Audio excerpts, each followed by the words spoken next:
Saturday greetings, true believers, and welcome to part 2 of week 2 of the high school football season, which found still quarantine-depleted Highland looking to improve to 2-0 at the expense of the Missouri Military Academy. An inauspicious start for the Cougars, however, as David Ndume takes the opening kickoff all the way back, and in a blink, MMA's lead was 7-0.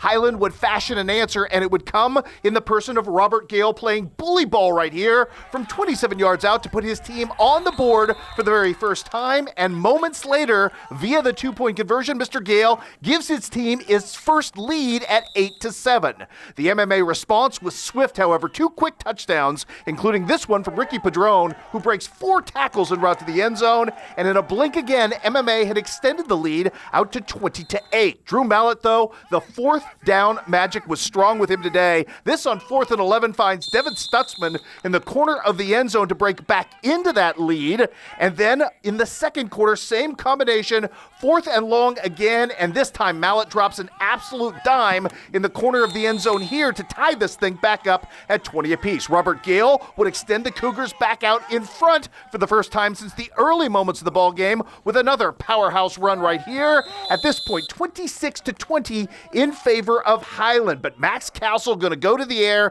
and again, it's Ricky Padron at the back end of this thing. Just a beautiful over-the-shoulder pass and catch into the end zone. The tackling not good on the back end for Highland, but the response was. On the ensuing kickoff, Robert Gale about to go to the house, showing off not only the power but the speed, and it was one move and gone for Mr. Gale, who extends his team out to a 32-27 lead at that point. The 2-point conversion would be good moments later by Braden Hetzler, who takes it home. Highland had a 34-27 lead at the half, goes on to win this game by the final of 50-33. The Cougars will test their undefeated start at home next week in a biggie against Clark County. On a separate Saturday stage, the Mark Twain Tigers were finally let out of quarantine purgatory to open this week, a week late against Clopton Ellsbury. Defensively, Coleman Epperson, Johnny on the spot early to give his offense life with the fumble recovery. That would set up your quarterback, Peyton Hawkins, already in the red zone. He goes to work, and he's going to find his way to the boundary, grit it out, and find his way into the end zone. 6-0 at this point. The 2-point conversion even more spectacular after a penalty, 8 yards to work. This is Evan Torrance, and man, is this a great run, breaking 4 tackles on the way to pay dirt. 8-0 Mark Twain at that point. Clopton Ellsbury had answers through the air, and it is the big man, Zach Evans, off this pass from Lucas Martin. What an incredible snare by that fella. Unfortunately for Clopton Ellsbury, they'd fumble the ball away in the red zone. The defense holds, and after a punt, it is Zach Evans again to give his team its first score of the ball game. Lucas Martin with the strike. Evans wins the battle of possession on the back end of this thing after a long discussion. Shared tied ball goes to the receiver. The officials rule, and at that point, Clopton Ellsbury's on the board, cutting the lead to 8-6 at that juncture. But on the ensuing kickoff, a sign, an omen, a harbinger of things to come. This, my friends, is Evan Torrance with the first of his 2 kickoff return touchdowns. You know what? The Twain Tigers would add a 3rd in the first half. That one coming by way of Dawson Talbot as well. And at our deadline, at halftime, Mark Twain with the 28-25 lead.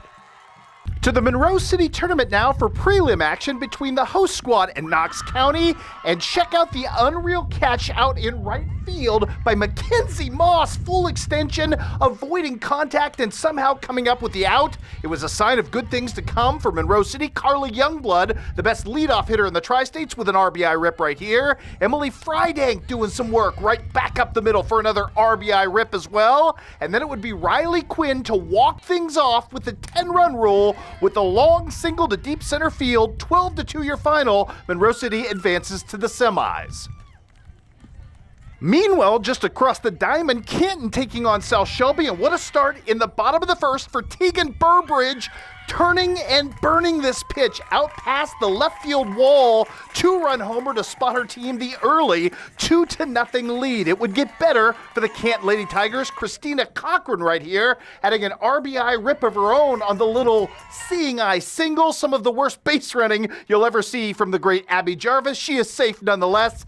5-0 at this point. South Shelby gets back into this thing. Emma Dovin with the 2-run bloop right there that scores a pair. And just like that, it's a 5-3 ball ball game. All Canton down the stretch, though. Abby Jarvis doing work with the bat to help cap off an 11-3 victory to move on to the semis. On to the semifinals now, where Monroe City would take on Hannibal. The Pirates out already to a 2-1 lead, and Sydney Hart, with all of her fleet speed, looking to extend it. The long triple right there, and that would set the table for Adria Nicholson. Great piece of hitting by Adria to plate the run. Made it 3-1 at this point. Monroe City would close to within 3-2. Actually have two runners on right here, but Taylor Sims is going to bail out the Pirates. What a play on the bunt. What a cannon shot down to third to peg off the lead runner. And then with a simple ground out to third base, the Pirates punched their ticket to the championship game against either Canton or La Plata. And that one would be all Canton. Abby Jarvis getting things started off with the RBI infield rip right here. Then Emily Gorel steps to the plate, plates another run. How about a little Alejandra Wilson doing her part as well? Okay. Canton wins this one 12-2, then defeats Hannibal 9-6 on a Tegan Burbridge grand slam. Monroe City takes third place. Clark County is your consolation champion. To the Central Illinois Invite now, where Quincy Notre Dame's Jamie Steinkamp in the midst of a dominant 6-4-7-5 semifinals win over Springfield High School's Nishi Karapt. Jamie would finish second at number 1 singles. Leah Quintero actually wins number 2 singles. That helps the Lady Raiders to finish second as a team. Also in cross country today, Macomb would sweep a home match with Monroe. Stan Melkumian finishes first on the boys' side. Olivia Bishop is your medalist on the girls' side as well. Also at the Mexico Invite today, Monroe City got top 10 individual finishes from Emily Williams and as well from Cabot Harlan. Bowling Green's girls finished 7th at Mexico, and the boys from Bowling Green with a second place finish led by Colton Hearn, who finished 2nd, Ben Chance, who finished 3rd, and Evan Meyer, who finished 10th. With your wrap-up of a very busy sports Saturday, I'm Sports Director Chris Dewar.